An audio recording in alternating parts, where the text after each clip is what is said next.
a throne made of iron in the keep.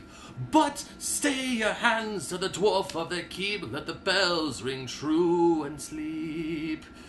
But the girl said no, and said they shall pay in hellfire desire. She wants the throne and they will burn.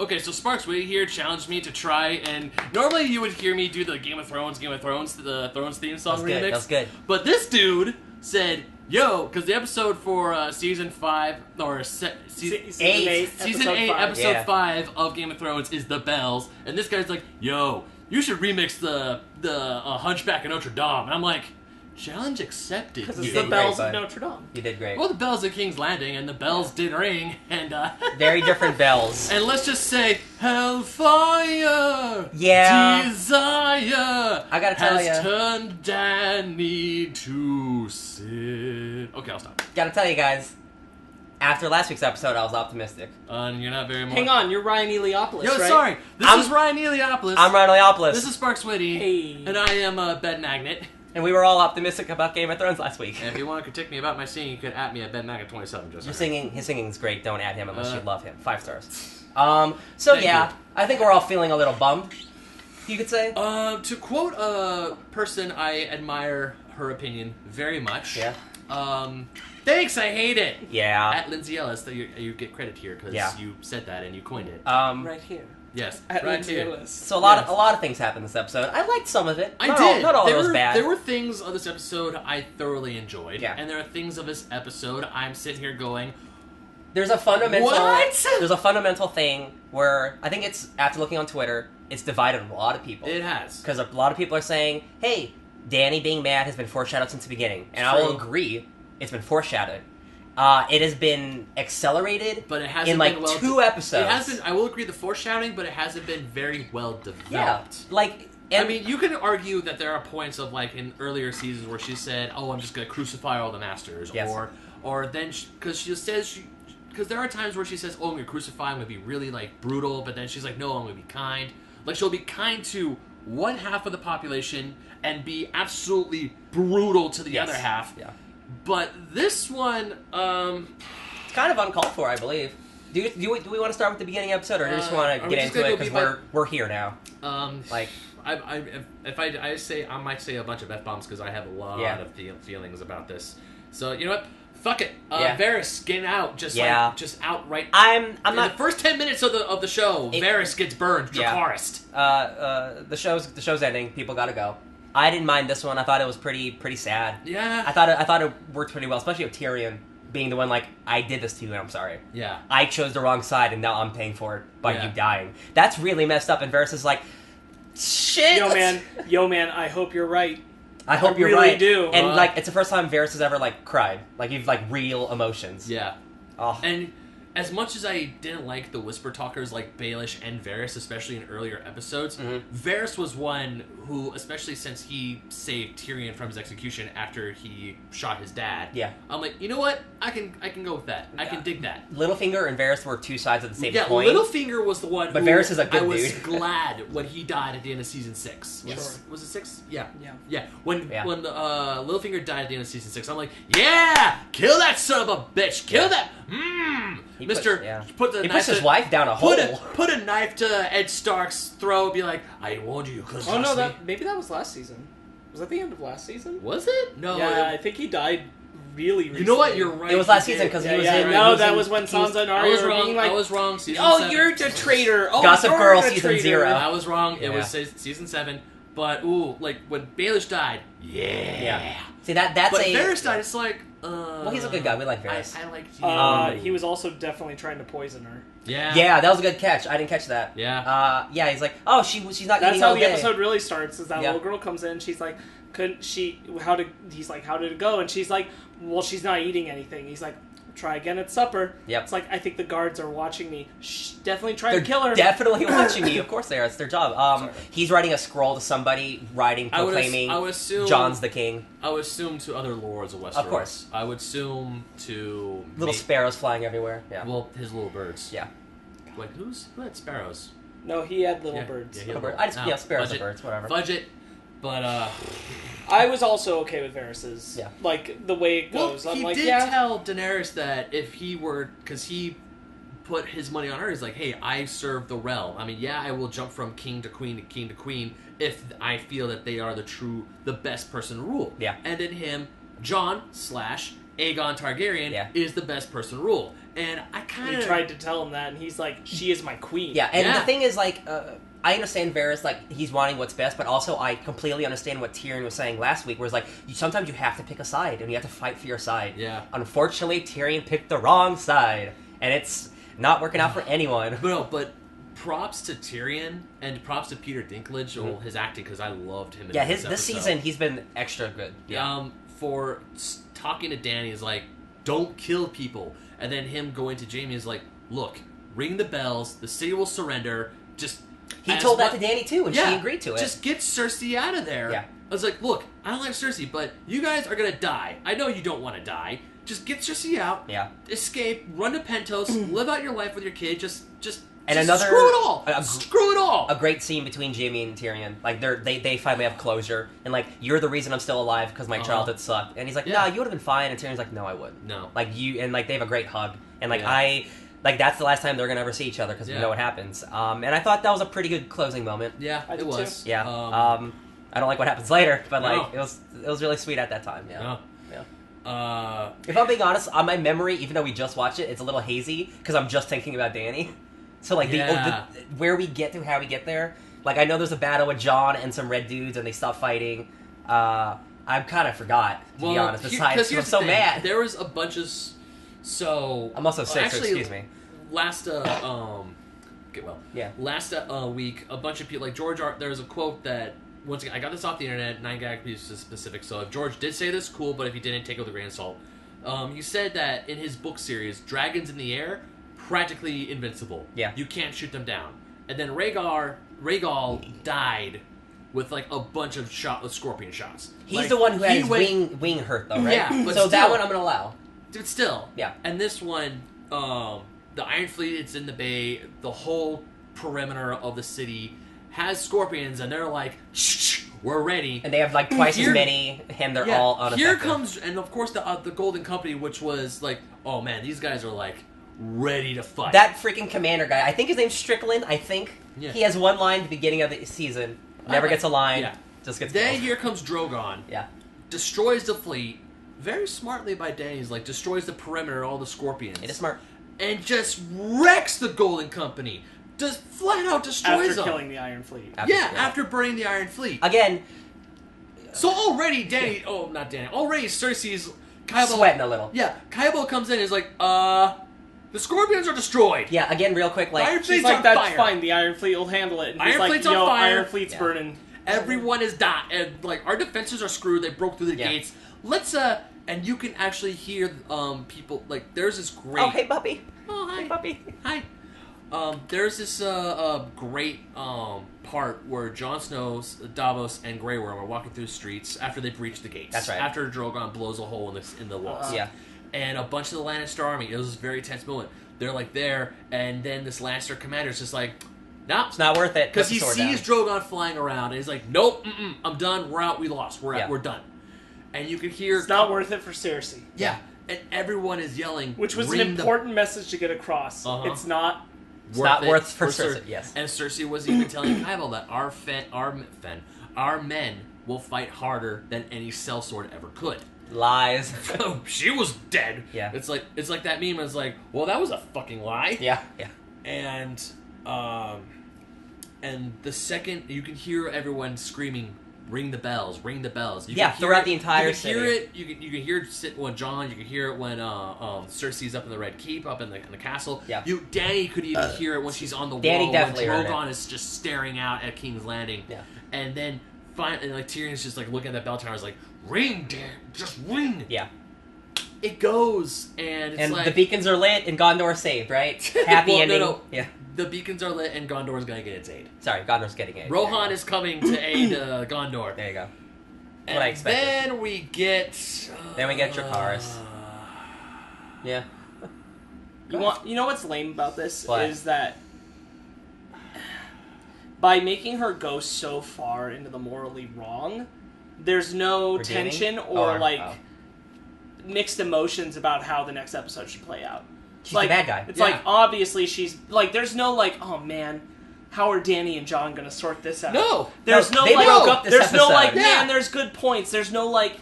There are values to either one taking the throne. There's no argument. It's over. It's done. It's like, nah, she's the bad guy. And they had their moment, and they were making out, and John wasn't reciprocating the kiss. And because she's like, he realizes, that's how it is? Because he's like, this is wrong. Yeah. This is wrong. And... I have a quote here. It's easy to do something that's shocking or unexpected, but they have to grow out of characters. They have to grow out of situations. Otherwise, it's just shocking for being shocking. You know who said that? George R.R. Martin. I think he's the king of that, and I think the first 3 or 4 seasons of Game of Thrones proves you can have these unexpected, crazy moments, but they have to be earned. And if you're gonna make Dany the Mad Queen, which I'm fine with, you can't do it in 2 episodes. No, and you can't. You can't do it in a way where it just feels a step like forced. She's just as bad as Cersei at this point, for real. Like she straight up just murdered children, her own soldiers. She could have killed Jon and Arya, all these people. She doesn't care. And I'm like, all of this character development, all these seasons of trying to make this powerful woman, and then you just turn her into the character we didn't want her to be. And I guess that's on us. That's on us for wanting better character development. And again, like, having her be the Mad Queen, all you needed to do was let her burn the children and the people, but not have them have surrendered first. Yeah. That's all you need to do, because that leaves it at morally gray, not black and white. Yeah, and some people might argue that, but even last season she was getting more and more mad, like she burned the Tarleys, Tarley brothers, or the father and son, when she didn't need to, but she did as in a show of force. People can say, but in earlier seasons when she was like wanting to just crucify every master she saw and break the chains of slaves, like even that one slave who went to her said, "Look, you freed me, and I thank you for that, but I love caring for my master's children. I liked being a slave. Sorry, Daenerys. My masters treated me kind." And she was like, "No master's kind." And he's like, "Mine are." Yeah. But that's her learning curve. That's like she's learning how to be a good ruler. Curve. Yeah. Even in last season when they were saying like, "Yo, if you want to win these people over, don't burn down King's Landing." And she's like, "Yeah, you're right." And then she learns about the White Walkers. And she's like, "No, I'm going to help them out with the White Walkers and show them that, look, I helped them from all imminent death. Yeah. From the Night King." And now she just comes in and burns them all into the ground. Yeah. And it's not just a little bit. Like, it's like just like every single row of King's Landing gets burned. When we saw Drogon flying around, it's like, okay, cool, just burn all of the just burn the battlements. No, we saw the Joss Whedon family. Like, if you don't know what I mean, in every Joss Whedon movie, there's a random family that gets character in every superhero movie that gets like character moments, and then in this one, because it's you track as audience perspective, usually a female. So they start at the beginning, and then they end up dead at the end. I'm like, wow, I'm totally shocked. Wow. Yeah, and even the North Army, because after technically in those movies they're all saved, but that's true. Yeah. But in this one, not so much. Yeah. Even after the Lannisters throw down their weapons, I'm breathing like, whew, Grey Worm doesn't care. Because you know why? Because that's a complex and character-rich situation. What would happen from there? Yeah. Mm-hmm. Oh, they surrendered. Cersei's not going to like that. Cersei's going to try to escape. What is the situation now? How do the people feel Wait a minute. about this is tough. I don't want to write that. Can we just write everyone dying? That's too tough. No, you're right. It's a lot better to just have it straight up be like, she's bad, so everyone can agree she's bad. Can the main antagonist of the show just die under rubble instead of any cool way of going out? I mean, I feel like it should have a little more poetry to it. You think so? Yeah, it should. Yeah. I feel like there should be something a little more personal, considering how many personal killing other people moments she's What if she died with Jaime, who also lost his entire arc for the show by coming back to Cersei? What if you what? I guess that would make up for it. We could do it that way. There's a lot of things I don't like about this episode. And Jaime, I understand Jaime leaving Brienne, but straight up just going, "I'm here for you, Cersei." It's like, you really threw away his entire arc. So what was Truly that night? threw away his arc. What was that night with Brienne of Tarth? I told you that was stupid. Yeah. No, I wanted to believe that these guys would do do better. Yeah. By the audience. And I understand, again, like, a lot of people are saying, this is Game of Thrones, this is what they do. It is what they do, but they usually do it way better, and they execute it better. And I'm not saying I'm mad at the show because it's not what I'm mad at I the writers. wanted. I'm mad it's because it's a cheap shot. Yeah. Because I know... It's lazy. Yeah, because at the beginning of at season 1, Viserys Targaryen, we hated his guts. Yeah. And then Dany was, because the people say, when every time a Targaryen is born, the gods flip a coin, the world holds their breath. Yeah. Viserys was the mad one, and Dany was the level-headed one. Yeah. Sure, she had spits of madness here and there, but... Targaryens have a hot streak in them. Exactly! Sure. They're blowing the dragon for crying out loud. I'll allow it. And just from Dany to go, like, straight up, it's like, she gave her word to Tyrion that I'm not going to burn the city alive. That's the worst. And because, like, okay, I destroyed the perimeter, but I'm not going to kill the civilians. And then all of a sudden, she just looks at... She didn't give her word. No, she didn't. She did give, like, a nod to Grey Worm, who we see in the episode, also knows they're going to ignore the That was maybe a nod of saying, don't listen to a word he says. Yeah. That sucks. Because he just... I mean, I get that he's pissed and he wants every Lannister man to die because of Missandei. But that would go against what the guys were saying, because we watched the little after the episode thing, and he's saying it's not something she went in premeditating. It's when she's sitting on the ledge at the moment and looking at the Red Keep that she becomes obsessed with the need to burn it down. Yeah. And I'm like, okay, but then that nod wouldn't that definitely feels like it is premeditated. That is premeditated. Yeah, right. Yeah. So Cersei's just watching this go down. Shit is literally falling to pieces. Kyber is like, girl, we gotta go. Yeah. We are gonna die. The second, everything is messed up, we're gonna die. And then... Qyburn's death is more the kind of deaths we should have had in the battle at Winterfell. Yeah. That dude just went out like a punk. Just like he is. He is a punk. He is a punk. Yeah. He got killed by his creation. Yeah, that's messed up. Yeah. That's refresh my memory. Frankenstein, the doctor doesn't die by his own creation, right? In the book? In the books. Did you read the No, book? he's not destroyed by his creation. He's burned. Does he die in the fire with? Yeah. Okay. Oh, okay. Yeah. But still, that's some messed up Frankenstein style stuff. I will say, this was a big pay-per-view event, but I am glad that the tickets I bought for the Clegane Bowl was worth it at least. That was okay. Seeing the two brothers fight, it was like, all right, we're here. Now, it was fun. At first, I don't know. Stabbed a lot of places except for the head. Yeah. Well, I don't think he realized he was immortal. No, I get that, but I mean, if you've gone for the chest, I wouldn't go for the shoulder. Yeah, you got to make the battle longer, I guess. Yeah, right? I don't know. Did you? Sure. Did you need to create the opportunity to? You have an obligatory 7 minutes. You deserve. The audience deserves. So I don't know. Sure. Almost went out like a Oberyn, but I was gonna. He almost got Oberyn. Yeah. Yeah, but the one thing that I was actually at first kind of against, but I'm also kind of for at the same time, is Arya. Yeah. Because I was hoping for Arya to finally cross that big name off her list, because she was there when Joffrey had Ilyn Payne cut off Ned's head. Ilyn Payne. Oh yeah, Ilyn Payne. We were talking. Oh yeah. The last episode we talked about Ilyn Payne. He is still on her list. The character didn't die. He hasn't died in the books, and he hasn't died in the show. But he also hasn't shown up in the show since season 2. That's because during season 2, right after that, the actor was diagnosed with terminally ill cancer. So they just calmly wrote him out of the show, essentially. That's fine.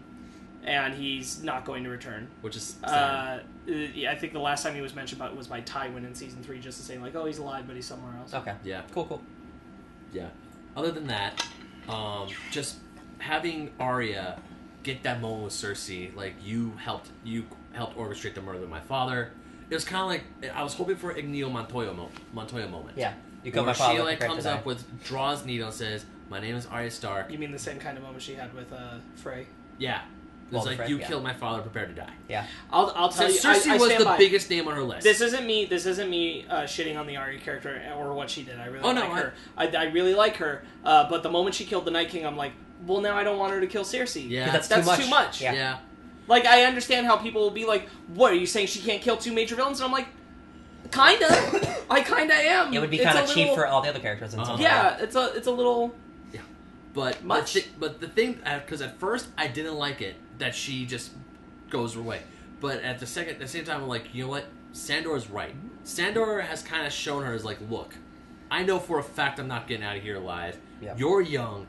you can do amazing things. Oh, the Clegane Bowl ends in a tie, by the way. They both die. He says, like, look, and he looks at her and says, thank you, it's like, don't follow me, and she says thank you because she now has... She realizes that she has more to live for. Well, and I think the thing that makes that work so well is that it wasn't until they were there and they were like, she's dead. Like, there's no surviving this, what Daenerys is doing, so, like, just go, because you're just going to die too. It's not worth it. Yeah. Right, and I'm glad that it was that, and not, like, when they were on the road, and he's like, don't do this. Yeah. Because that would be like, that's not going to convince her. No. But this, you know, the point as of, like, the thing's crumbling she's going to die, her. you don't have to be there. Yeah.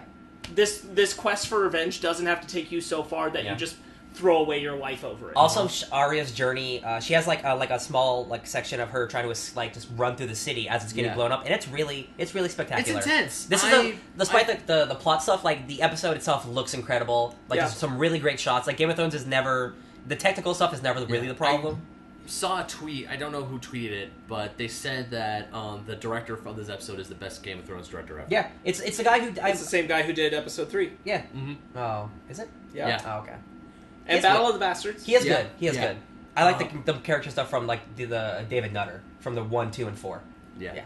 But this episode, I mean, visually striking. Yeah. God 2 was such a good episode. It was. King's Landing blowing up and burning to ash is beautiful to look at. Yeah, it's a spectacular disaster. I also like how Arya. I mean, she has some thick plot armor, but at the same time, she gets into some really messed up situations. Oh, we skipped over Fishman, Octopus Boy. Oh, Euron.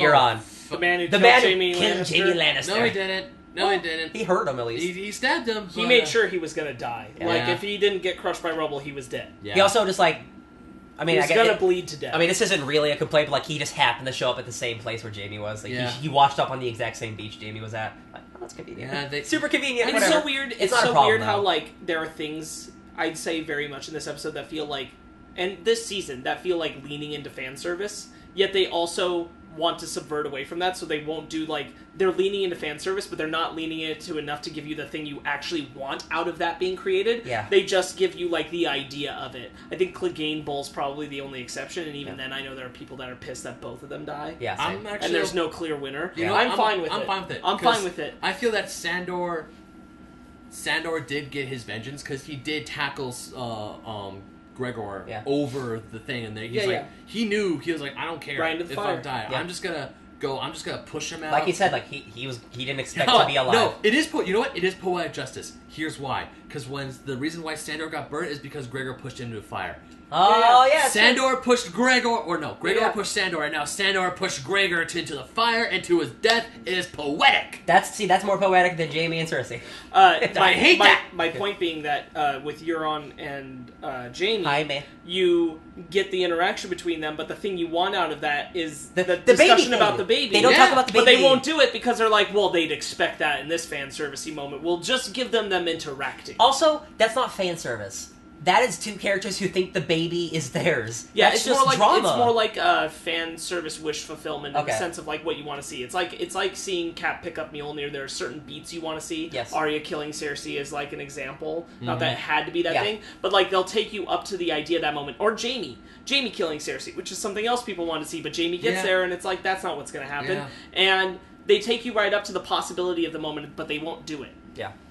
See, a lot of people, again, the divide between fans is now just growing more and more with each episode towards the finale. Yeah. And I'm like, is it unfair to the writers because we expect things? But I feel like this is not good character development. There's a lot of people saying what did you expect? This is Game of Thrones. Yeah. There's a decent amount of that out there. I think there is, and we're on the night of still. Yeah. So, but I think there is still a fair amount of people who are reacting to it this is definitely not in the flavor of the show I followed this long. Yeah. And I think that even people who do enjoy this episode would wager this doesn't feel as strong as previous seasons of Game of Thrones have, narratively, character-wise, and in the story. What Game of Thrones did so well is it allowed its characters to breathe and grow over seasons. And when you have 2 half seasons, basically, it's just everything is so fast, and you feel it. You really feel it. And again, some of the deaths are good, but I almost am if this was the end. And the thing is, it has been paced storytelling up to this point. Yeah. And now we're here, and it's just shoving it out, and it's nice in a sense, but it's also baffling. Yeah. Like, you kind of feel the whiplash a little bit. Yeah, a little bit. Yeah. And I think the best death of like the most like a death was when the mountain just smashed Kyle's head against the wall. That was entertaining. That's what I'm saying. Is like that kind of death is the kind of death I wanted more of in The Long Night. Yeah. That's where I expected to see some of that happen, and almost none of them were like that. Yeah. I think Kybal is the only main character death we've had this season where it was just like, bam, done. What about Rhaegal the dragon? Rhaegal the dragon? Even that, I've had more emotion for a fake dragon than I have emotion for No, I'm not saying like you didn't have emotion for it, but I'm saying like all of the deaths were like drawn out moments. Oh yeah. Whereas Clyburn was dead. just boom, done. Yeah. I actually, now that you mention that, I really want to get that pop final of Jon Snow riding Rhaegal. Because you know how there's a pop final of Daenerys riding Drogon? Yeah. I want the one of Jon Snow riding Rhaegal. I feel bad for like, I'm a dude, right? But there are women who are like, wow, Dany is a really strong, powerful character who she is fighting against her ancestors, and like she's gonna be the best queen that she can be, and like she doesn't have to like follow the lineage of her mad father. Yeah, so take all that good stuff, you can have and throw it out the fucking window. You can have her being tempted by the dark side, okay? Or being better, just toss it to the fire. I don't think it's good for the show to just subvert expectations and go, oh no, she is just like her dad, because that's not satisfying. Oh, season that's not satisfying after for a character. After season, you've spent 10 years developing. No, season after season, she said, "I am not my father. I know what my father has done." Yeah. Even Darth Vader is the good guy. He's redeemed. Like, I don't think we're gonna get a moment where Dany's the good guy at the end. She's the bad guy. Sorry, go ahead, Sparkz. I think that it is important to acknowledge that, like, because of the nature of her character, even though, like, yes, things have been foreshadowed that she would potentially become the Mad Queen. In Season 2, yes. It's 100% there in foreshadowing, yes. But I thought the whole point of that was that it wasn't going to play out the way that you'd think. Yeah. That it was going to... that we were going to see her walk the line of going mad. That we were going to see her, like, tracing that path, but turning away from it, or like, not going completely down it. Yeah. To make things more complicated, but enough that, like, people turned against her for it. Yeah. There are all these that aren't utilized in the show, all these prophecies, like the Valakar prophecy, and, like, the thing with Cersei being, like, killed by people, and all these things that aren't in the show. That she'll be queen for a short while, and someone younger and more beautiful will take her place. Yes, and the show teased it very little, but at a certain point, like, all this stuff doesn't matter, and it's just like, it feels like, of course they don't have the books, but it feels like they're writing it on like the day before they shoot it, and it doesn't feel as sharp or as clever as previous stuff. It all feels too clean. Yes, and again, it's because they don't have George's original text. Can't do they don't have the Bible. That's too complex of a character decision. We'd need more time to explore it. Yeah. Can't do that. Do the other thing. And also, it baffles me why they allowed these 2 short seasons. Like, they really felt they can get this done, because I don't know if they're truly happy. I don't know. They'll never tell us, probably, if they're truly happy with what they've done. But I know a lot of the fans are. Maybe, like, 5 years down the line. And, like, Game of Thrones, like, Season 3, like, when the Red Wedding happened, that's a universally, like, this show is incredible. Yeah. And this feels like this is the opposite of that. And I thought the Night King episode bothered me. This episode bothered me way worse. And that bums me out real hard. I knew that the show was something, because sadly I jumped on the Game of Thrones train right after the That's Red fine, Wedding. you're here. It happened after the Red Wedding, but I watched seasons 1, 2, and 3, and every season after it as it aired. Yeah. When I was watching the first season, and Ned went in to confront Cersei and Joffrey, who was sitting on the throne, and he's like, "Look, that you're not really the son of Robert Baratheon." And then Littlefinger returns. He gets his head chopped off in episode 9. I'm thinking, oh, okay, yeah, we got something going on here. And up to the second the Red Wedding happened, because people told me, like, get ready for the Red Wedding, Ben. You're gonna hate that Red Wedding. It's gonna happen. Yeah. I get to the wedding. I'm like, oh no, something's gonna bad. And then, see, like, Red Wedding. Ned, you have 9 hours of build up for that to happen. The Red Wedding, you have 3 seasons of building up all these characters. Like, you have 8 seasons, and then it's like, oh, everything you didn't think was going to happen, we're just going to do it because we're kind of lazy. And I'm like, man, that's super disappointing. Like, Dany has said over again and again, I am not my father. She even gives Gendry, the son of the man who murdered, or the son of the man who usurped her father, storms in and his rightful name. Well, that's for political reasons, though. True, but she could have just said, "No, I'm just gonna nip in the bud like Robert was gonna try to do to me when I was a kid." There's also just a really bad idea here that between Dany and Cersei, like, a woman can't be in power and not like become a problem with it. There's even a hint of like that's why Sansa won't do it, because almost like she knows that she'll be too dangerous if she were. Yeah. Like it's a pervasive and bad message also, that the show seems to have. I have not on Twitter, on Facebook, so these are personal friends. I've said like, wow, they really hate women on the show, don't they? And that is never more evident than really the attempted rape scene during the massive dragon battle. Yeah. Like there's literally a random. It's a Stark soldier, isn't it? It's a Northman. It's a Northman. Sorry, a Northman. Yeah. Like Jon.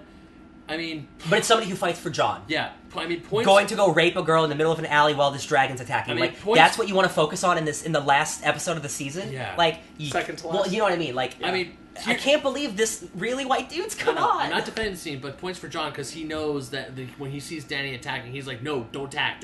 Yeah, Grey Worm's like, nah, screw that.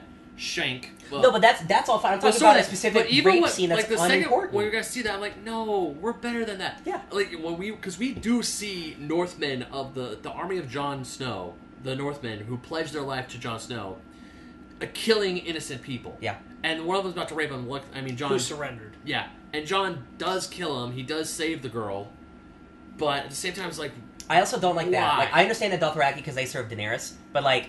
John's bannermen, like they should be good people. It's like if they don't have or at least not the kind of people who would murder in the middle of murder children. Like a dragon is burning the city. You guys just fought the army of the dead. You guys are heroes, right? It honestly creates this argument that doesn't work, where like all these people fought for Dany. It's like, well, obviously these people don't think Dany did anything wrong because they murdered children and didn't think twice about it. There's a shot of Jon like looking around, and it's like, are we the bad guys? And I'm like, yeah, you are now. That is such a cliche. We also didn't need this. And I'm like, man, maybe I don't like Benioff and Weiss. Maybe I didn't. Maybe I just love George Railroad Martin. And now that he's gone, the ship is off the rails. Like, good thing it's only one episode left, I guess, right? The second they started I think you mean the ship is off the sails. Quality content. The second the Northmen started killing the innocent, I just like, no.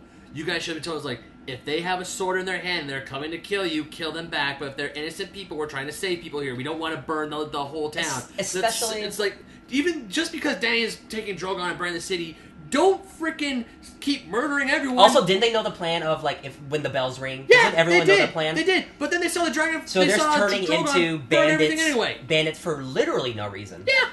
Just for murder's sake. The broad strokes of like what happens in this episode, I'm not against. Like, I'm not against Dany dabbling in the Mad Queen stuff. I'm not against Cersei dying with Jaime. Yeah. Like, I'm not against all of these things, but they could have been told better. I don't think they're told well. The execution is bad, I think, for all of it. Yeah. Most of it. I mean, Dany. I know the argument of she was always showing madness is there. I know the argument of... We even talked about it a few episodes ago. We did, and also people saying that this is her character development of turning into the Mad Queen. She should have been better, though. Yeah. It should be a more complicated argument than, like, she's clearly mad. It's just like, no, it should be like, again, the big difference is that the bells ring and she still does it. If the bells didn't ring, it's still terrible if she had done it. I would have accepted that. But it's more complicated. I would have at least accepted that. Maybe the next episode, like, all right, we'll get more into the politics of it. Like, but no, those people surrendered. Those children were just hanging out, and Dany is a bad person. Yeah. She's a bad lady. There's no way around it now. If the bells didn't ring and the Lannister soldiers attacked Jon and his army, then I would... I gotta tell you, you know what's a bummer?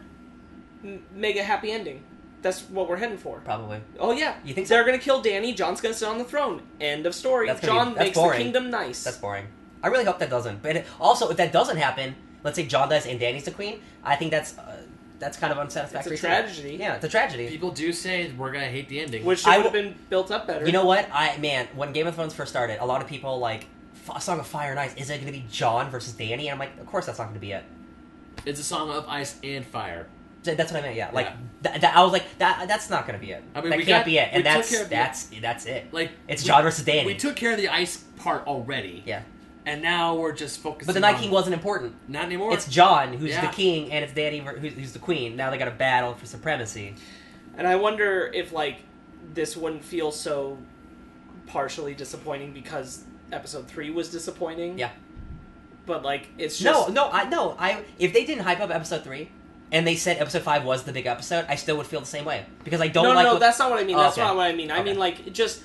we weren't satisfied with the way the White Walker threat was concluded because it had been built up to by the show more than the books. Yes. With each ending season, this big thing is approaching, and guess what? You're going to lose almost nobody that's going to like really impact you. And in 3 episodes, that threat is taken care of. And then we're going to move on, and we're going to take out Cersei in an unsatisfying way. We're going to make Dany this whole thing. Like it's a recipe of just. Every conclusion is happening. I mean, like, of course, it's the season finale, but like the Night King, Cersei, and Dany, like, it's all getting wrapped up within episodes of each other, and like, it's so fast. I wanted the show to go on for so much longer because I feel like there's so much more there. But maybe with and there George, probably is in the books, and there is, but with George not spearheading it, they're not good enough writers. To be fair, yeah, and it clearly shows in this episode. It's starting to make me nervous for Star Wars. Honestly, a little bit. Yeah, the Daenerys stuff I think is just. If you're going to take you can't even argue it, it's a fact. If you're going to take a feminist icon character now, and you're going to make her the bad guy, you've got to give it more than just like... And then she just kind of went cuckoo, because she's in power, and she went crazy, and she's a lady, and ladies shouldn't be in power. So here she goes, doing all the terrible things, and this is why we need Jon White Man Snow to go sit on the throne. Literally, that's the most boring way to end the show. And I love Jon Snow. I think he's a great character, but like... That dude does not want to be king. And it's not even like... I do think he is the best choice. He is the best choice. I agree with that argument, but like you're not making it complicated or interesting how that's going to spill out. Also, it's like, obviously everybody should side with Jon. There's no debate here. It's not... What if it's Sansa? What if Jon dies? I mean, whatever. I'm just saying, like... Does that fix this? No. That's what I'm saying, like... Is that more unsatisfactory to you if Jon dies or if he becomes king? Honestly, you know what I mean? because even Sansa's arc was ruined this season already because she's driven in that, like, they're gonna do the thing that I said they were gonna do. They're gonna be like, she's gonna go, oh, look what she did. I was right. I told you all. She's up at Winterfell. She put that Starbucks cup there, not me. No, she's up at Winterfell screaming, "Told you so!"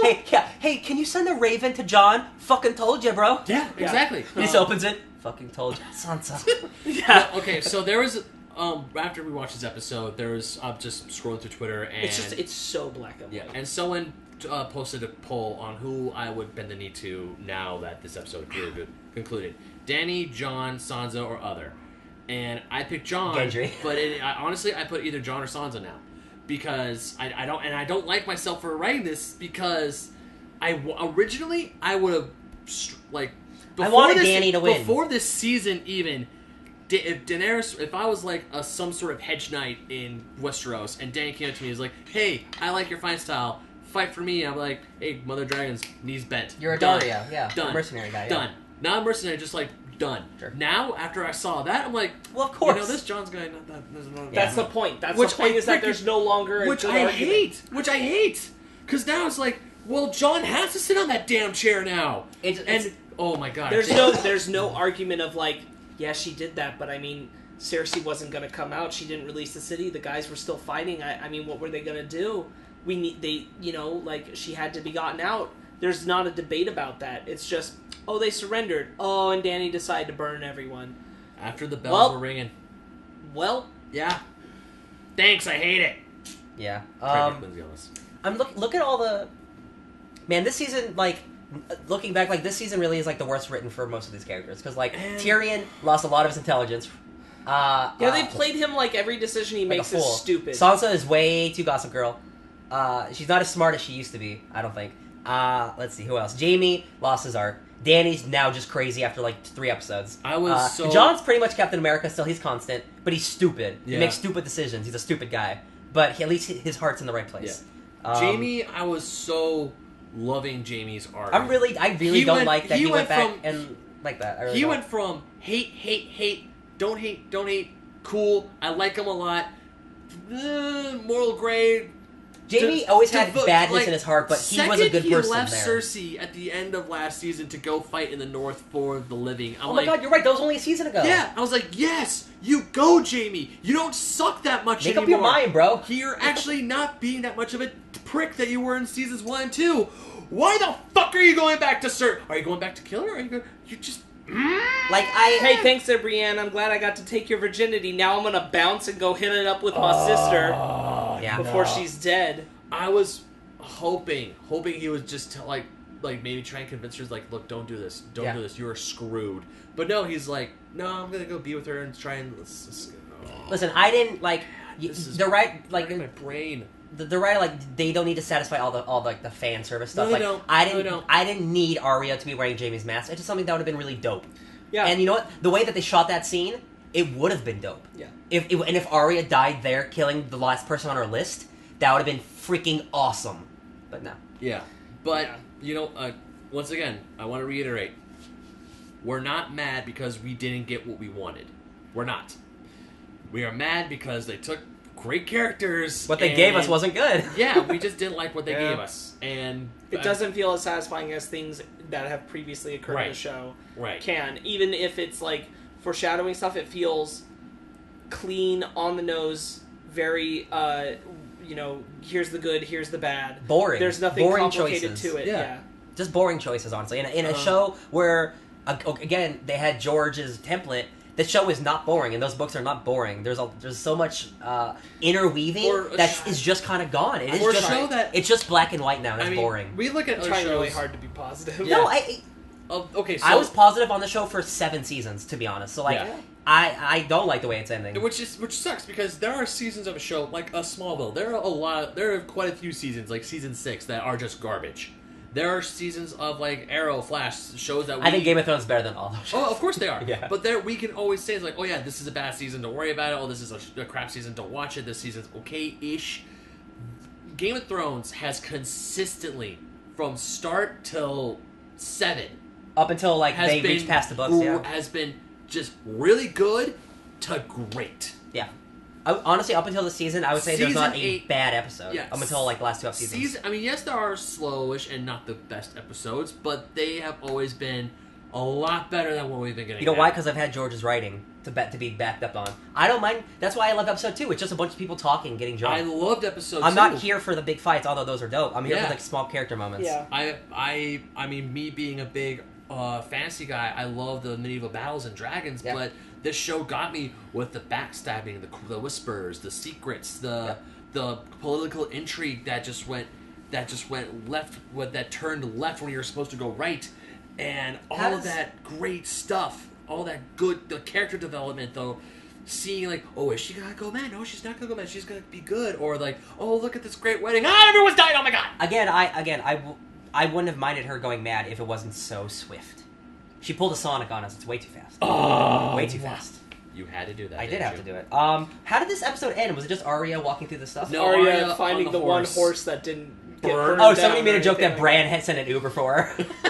And Uber, Arya, I'm here from Bran. Or it is Bran. Bran's like, this is what I was doing in episode 3. I was walking a horse. Getting this horse to here. It took 3 months. I knew you'd need it. Not only that, so when Dany's burning King's Landing...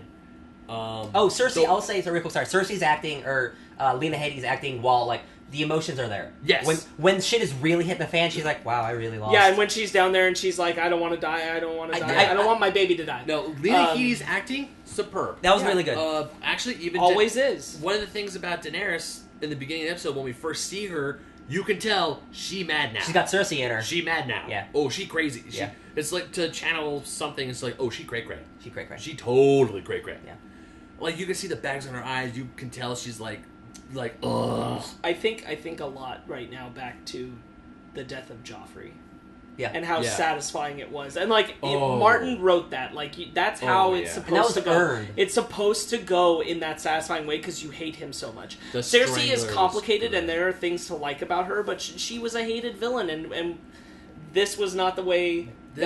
most people felt most satisfied in seeing her go. Yeah. Like, I think this is probably getting long, so we should wrap it up soon. But I will say, they painted the Night King to be the big threat. He wasn't. They painted Cersei the big threat. It wasn't.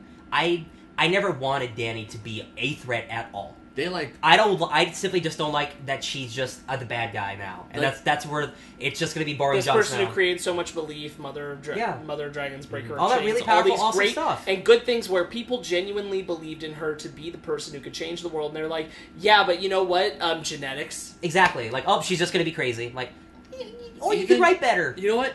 I don't know if it was you or you who said that even the battle at the gates was kind of underwhelming because it was over so quick.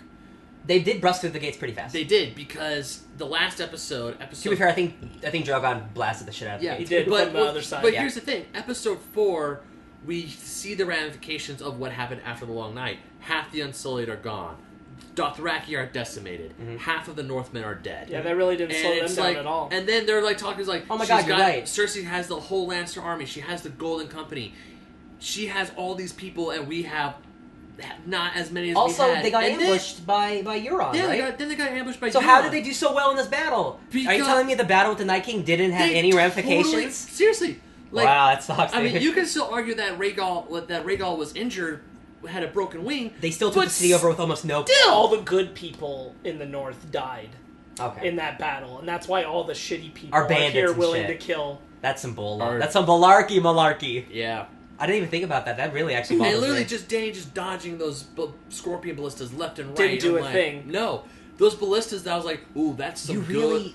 You really there were didn't like need 40 of them. You didn't need the Battle of Winterfell to dwindle their forces. No. Their forces were just fine. They literally just steam... It's kind of would have been overpowered if they'd had their full force. Now I'm extra mad. No, to put like a very funny analogy to this, it's kind of like in Pokemon... when you just only, in like especially like the first 5 gyms, when you only use your star to fight all your battles for you. And I do that every time. And it's so overpowered. Yeah. Essentially, this was Daenerys with a level 99 Charizard fighting frickin' Odysseus. No, fighting Erica. Essentially. Who's Erica? 4th gym, rainbow badge, easiest gym fight. Okay, cool. Or one of the easiest. Look it up, kids. One of the easiest Pikachu gym in theaters this weekend. Detective Pikachu. There you go. But she just steamrolls the ballistas on the side, gone. At first I think, okay, this is smart, this is good. Chilling on the side, on the perimeter of the city, okay, I like that. And the bell's ringing, hey, they surrendered, they're done, get Cersei out of there. And then she's like, nah, fuck it. Was it last episode or the episode before where the dragon gets taken out? Last episode. Okay, when Rhaegal they have really good aim last episode. Yeah, not anymore. They have one less dragon to fight. It was injured and slow. And they weren't aware they were flying at... Okay, I'll allow it. Yeah. Okay, fine. That's why she's able to dodge 40-something scorpions in this... She did secret training, though, you missed. She got +5, like, agility. She's wearing an agility hat. She had the dragon... She has a trinket. The dragon armor of dodge, or I don't know. It's a Skyrim thing, probably, yeah. It's called plot armor, bud. Yeah. There was so much plot armor. Arya got knocked out and woke up like 3 times. Arya's plot armor, I will forgive. That's like DLC plot armor. That's real strong. I'll still forgive that plot armor because I like her... Moment with the Hound? Yeah, I loved her moment with the Hound. I love her trying to escape the city when it was all that was after, though, I think. I like all the stuff with Arya, I really liked. Same. Yeah, full shot. I really... also like how she's trying to save the family who she... Again, like, how complicated of an argument would it be if Arya was coming out of that and being like, this is what Dany did, and it's like, well, she had to, they didn't surrender. They did! No, but that's what I'm saying. Yeah. How complicated of a thing would it be if Arya were able to come out of that? Like, I was there, I saw it. They wouldn't stop. And then there are other people who are like, we had no choice, blah, blah, blah. That's a discussion. Yeah. That's an actual debate about what is right and what is wrong for the kingdom. Instead of keeping it like Game of Thrones and more political and like, ooh, is this right or wrong? It's just like, no, bad guy. Main bad guy's dead, but meet new bad guy. Yeah. We're gonna kill her next episode. Yep. All 3 of the bad guys end in 3 episodes. It's a lot, guys. Alright, I think that's it. I'm all bummed out. Are there any other positives anyone can think of? I mean, I still think, like... Sandor versus Sandor and Gregor, the Hound versus the Mountain was a good fight. Like, all the time stuff. That was, like, one of the most, like, tense moments was that battle between, like, when he finally... Like, I love how he finally got to see zombified the Mountain. Yeah, sure. Which was pretty, like, grotesque, and Kyle's a freaking necromancer. It was straight up what it had always been teased to be. Straight up necromancer. Drogon coming out of the shadows to kill Varys. That was a pretty cool shot. That was awesome. That was a good shot. Drogon was silent. I'm like, ooh, he could put on stealth mode. Dany using the sun behind her to blind the ships that were shooting the scorpions at first. That was really smart. Good strategy. Coming from where the sun was, so they couldn't see her very well. Yeah. Okay, I'll give you more of that, how she can dodge. But yeah, no, there are good I'll give you that one. Yeah. Like, majority of this episode, minus the big character, like, when Cersei died, yes, it wasn't satisfying. It wasn't like Joffrey, but the scenes in it, like the fighting and Drogon just wrecking stuff in the beginning, great. Drogon did Dany's yelling Dracarys. It was You not remember that great. when Brienne, when Stannis was dying in the forest, and you didn't see Brienne kill him? She's not even important to the series anymore. Exactly. So, like, that moment, we didn't need to see Stannis being killed, right? We did. But that's a satisfying moment for the character, because she gets to kill the guy who betrayed her and killed her love, right? And I was totally okay with that. We didn't even need to see the death. I totally wanted okay something with like that for Cersei. And you know what also another thing going to the last episode that also kind of pissed me off? Yeah. The reaction from Sansa and Arya finding out Jon's true name. We didn't see that at all. Well, they're not there. They're battling right now. Do you remember when Davos smuggled Jaime into the city in this episode? Yeah. Oh, yeah, that happened. Off screen. Oh, yeah. He's like, hey, do you have that time travel shit that Varys used to have? Now that he's dead, can I borrow it? It's like, yeah, I'll get you there. Lickety split. Yeah. Well, it's the end of the season. What are you going to do? I would have at least shown Davos standing outside the tent when Tyrion exited it. Gotta go fast. To, like, tie up the... Because they literally leave it at... Like, yeah, you get it. You know what it's about. But he's like, yeah, I need you to smuggle. He's like, I'm not going to like this favor, am I? I do. And then we never see Davos again. Yeah. Well, until, later in the battle. We don't got time. To Jaime, we don't see We don't have time for this. We got, like, 400 people to kill. I'm not saying, like, we had to have a whole scene of them sneaking in. I'm saying, like, Davos could have just been there when Tyrion exited the tent. That would have been enough. He just comes in, he's like, this way... That would have been good writing. Or something. Yeah. Otherwise, it's just a forgotten fact. Alright, so one tiny little thing that I actually did like was when Tyrion goes up to the Unsullied guarding Jaime, and he tries to speak Valyrian. That's awesome, yeah. I like that, and then the Unsullied staring at him. Yeah. I always love how their masks cover, only they don't cover their eyes. Then they finally say, we speak the common tongue. I'm like, oh, you Unsullied. That's a good joke. So Grey Worm has a name? He always had one. Nunho? But they've never said Torgun. No, what Sparkz said after we were done watching the episode is that he does tell Daenerys. He does tell her real name, but he wants to keep Grey Worm because that was the name he had when. But they never said the words Torgun live, though. I don't believe. I think they did, but did they? Okay. I think they did. This is an Ellen Payne situation where I don't remember. Yeah, so. yeah. I want to say they did. I know, like his whole thing was he said, "I don't want to use my real name. I am Grey Worm." Yeah. Because that was the name he had when she freed him. That was the name that he had when he met Missandei. That's why he wanted that name. I just don't remember. Which is a cool thing that, like, he's now rejected it because she's dead. Yeah. That's neat. Yeah. Grey Worm, I don't mind Grey Worm going, like, Punisher mode. Like, he's mad. He's sad. Mad and sad. Yeah. I mean, he did watch Missandei die at the hands of the mountain. Yeah. So he was just like, hey, anyone wearing Lannister red, I'm going to stick him. Yeah. And the preview for next episode doesn't really reveal a lot. I'm not surprised. It's just Daenerys walking out onto seeing an ashen field. Yeah. Which I thought originally, going back to that episode in season 2, was snow. Because we knew, like the Starks, the words of Stark, winter is coming.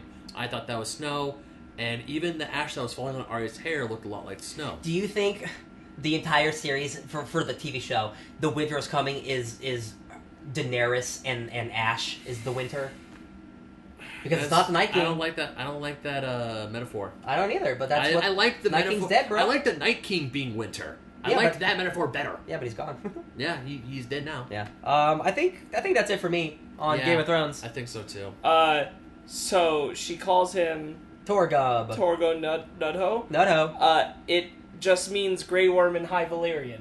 They've never said that. They've never said that before. I just looked it up, so it's still not his real name. See? It's still Grey Worm, but in High Valyrian. They've never said Torgon Nutspade before. Maybe they did. We just never really. Bro, I would remember that. Yeah, I remember because Grey Worm. That's why his name. Because exactly, he got it from Daenerys. Well, actually, no. They always because in the subtitle it's Tormund whatever, but they never They always in the subtitles they always said Grey Worm. Okay. I do like when he throws. Either way, it came out of left field. You know what? I do like when he throws the collar into the fire. Yeah, but I just remember because when I was completely wrong. When Daenerys freed him, he said Grey Worm. She's like, "Oh, you want another name?" She's like, "No, I'm going to keep this name." Yeah. So you're right. Grey Worm was always his name. Yeah. I am completely wrong. And that's just Grey Worm in High Valyrian. So that's cool. I think that's it for me. Yeah. Personally, I think this video's probably long. God, I'm trying to think of something. I think we were so still. Nice. I think they're still the episode still looks incredible. It does. Like Varys is cool. The Clegane Bowl. I like Euron fighting Jaime. Tyrion watching the horrors. Yeah. Arya running through the city. That's a really beautiful shot. Yeah. It's really just like the Daenerys stuff that spreads out. I have to say the transitions in this episode were really good. Like, they were. You see a thing of fire, and then it would cut to like it would cut to Arya or cut to Cersei or cut to someone. Again, besides the episode 3 darkness, the technical aspects of the show have never been a problem. No, the show looks incredible. They got all the monies, except one time someone left a coffee mug. But I know everyone's complaining about the coffee cup. Like Drogon, it's a literally blink and you'll miss it moment. Like Drogon, they already edited it out. Yeah, they did. Yeah, damn it. Drogon continues to amaze me. Like he always looks like, man, dragons are cool, Doc. I love dragons. Dragons are pretty sweet. Yeah, but Downright Nerdy podcast also. Hey, go check them out. Downright Nerdy podcast. They on also YouTube. do Game of Thrones reaction videos, and last week they were talking about doing a bingo card for the finale, and I've talked to Michael Carls from there already, and we're not doing that. Yeah, we were like, there's not let's see first. There's not enough fun to predict about the finale. Because before we were like, let's see what this episode entails and like what it gives us, and then afterwards like, yeah, we don't need to do it. No, I don't want. There's nothing I want to predict. I think they came away. I haven't watched their video, but from what he said, I think they came away a little more positive than we did. Because he was like, overall, we really liked the episode, and I'm like, I'm interested to hear why. Yeah. I'm not against it. I'm really genuinely interested because I'm having a hard time seeing the greatness in this. For us, the big draw, the big flaw of the episode are the character moments, especially Dany's turn. I think. It's just like this is the biggest crime with long running movies, comics, anything like MCU stuff, anything that's long running. Like when you build a character a certain way and then just out of left field, like, no, we're just not going to stick with that. Oh, you mean like Marcus and McFeely saying that it was Steve the entire time? Throughout the sorry. I'm sorry. I didn't say it. He was always Peggy's husband since the Winter Soldier. That was definitely the plan. It's not Back to the Future logic. You're the writers of the movie. What the farts? Okay, yeah. I forgot what I was talking about. I guess I'm excited for the next episode because it's over, and I'm like, it's so sad to me. But you're not as excited as you wanted to be. No, like I was so stoked for the season to start, and I still enjoy the show to some extent because I've not grown up, but I've watched these characters for a long time. But I didn't expect it to go one way, but I'm like, I thought you guys were better. I don't see a conclusion that I'm really satisfied with. Especially with this episode, I'm like, I'm not sure how you could satisfy the needs that I was looking for. Yeah. The first 5 seasons of the show were there is an argument out there that's like Game of Thrones doesn't care about what you want, and I'm like, yeah, okay, but it did care about good storytelling, and this doesn't feel like that. Like the Red Wedding. Great storytelling moment. Joffrey dying with the Strangler, and you didn't know what was going to happen. Again, the trial of Tyrion Lannister. Great storytelling. All these things are built up. Yeah. All this right here, like this episode, the second we see Dany, it's like she's cray.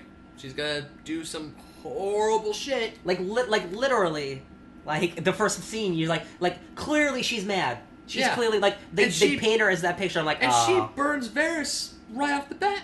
Yeah. It's like. Give him a clean. We're just gonna keep being negative. Yeah, keep talking. But let's just cut it off. Yeah, sorry guys. There are good things. If you want us to be positive, we have a shit ton of Marvel stuff. Oh boy. I don't even know what to hope for right now. Yeah. I'd like to be surprised in some way, but I don't know how that can happen at this point. Yeah. That's real quick. Like I would be surprised. I'm bummed out. No, here's how I'd be surprised. Dany kills Jon. And Arya kills Daenerys. Arya takes the throne for herself. But Arya doesn't want. Why would Arya take the throne? It would be Sansa.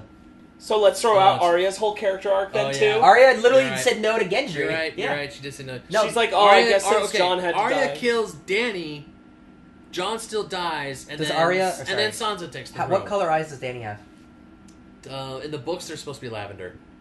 Like kind of purple. What color are Amelia Clark's? I think they're blue. Bluish. Okay, so Arya could kill her because blue eyes, green eyes, kind of thing. Like, yeah, it's like any situation now with the characters we have left. I'm like, well, I don't want Arya to kill Dany. I don't want Jon to kill Dany. I don't want Dany to kill Jon. I don't want any of that. And I know it's, of course, not the show's job to do what I want. Yeah. But again, to satisfy what you have built in the show for years. I mean, like, this is a show built around an idea of the same as in the books, like the story of like, okay, but how's this going to end? Who's going to sit on the Iron Throne? Yeah. That's the thing that they've built up all this time. It's part of the marketing of the show. They just had a diversion with the Night King. The answer right now doesn't feel enjoyable. Yeah.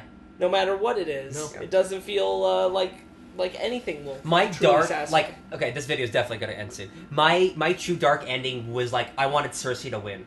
And like, even if she's like living on a pile of rubble, she's like, I did everything in my power and I'm still the queen. I don't care who died, even Jaime. Yeah. Like, I wanted this to be, that feels true to Game of Thrones. That would have been a good But like that would have been one of those things. Like no matter how hard you tried, you still failed. It was kind of like Thanos saying, like, "I know what it's like to lose." Yeah.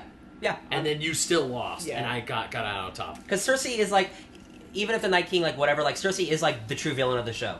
Because Dany has not. She's only been a villain for 7 minutes. Yeah. So like I really wanted Cersei to like not like to be gross, but I wanted her to get like destroyed.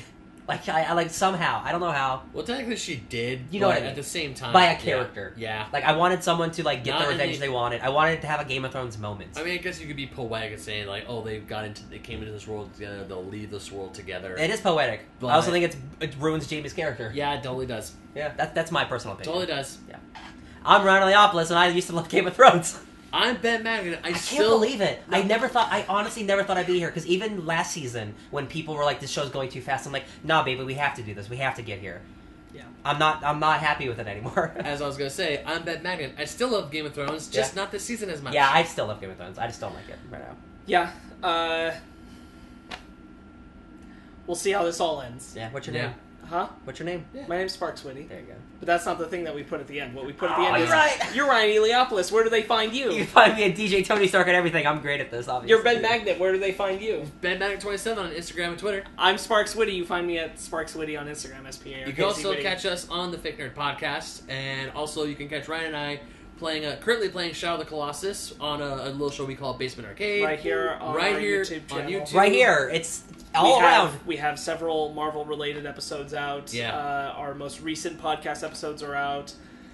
All kinds of stuff still coming to YouTube. We've recently talked about what we'll probably do for Fake Nerds Watch post this. Yeah, we have a good Game idea. of Thrones season. That'll be a little ways down the road. Yep. Yeah. We got one more episode, baby. Yeah, so check out Fake Nerd Podcast. Check out all that great stuff.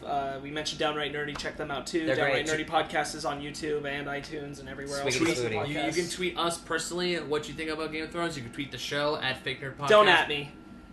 I don't want to hear... No, like, I'm only on Instagram for a reason. I don't want to hear it. Like, you don't at me about Game of Thrones. Yeah, at this point, like, I've seen the other side of the argument. I'm like, I see your argument. I don't like your argument. No, I don't mean that sincerely. Like, you can... If you really want to, go ahead. But I don't think you do. We just don't want to start arguments for no reason. Yeah. Like, we have our opinions. I'm not going to argue with you. I genuinely am curious to, like, watch Downright Nerdies. I want to hear what they have to say. I do want to hear what, like, people are feeling about this across the spectrum. People who are agreeing with me and people who aren't agreeing with me. Yeah. Because I feel like... Am I wrong? This is...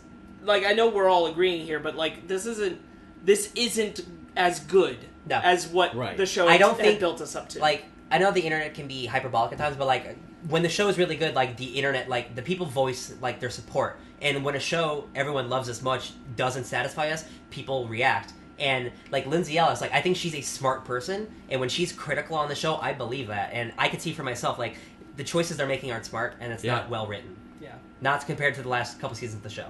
Mm-hmm. All right. Yeah.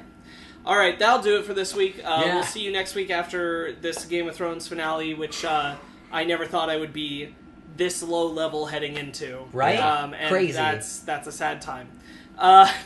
Anyway, have a great week. Stay fake, nerds! Boo!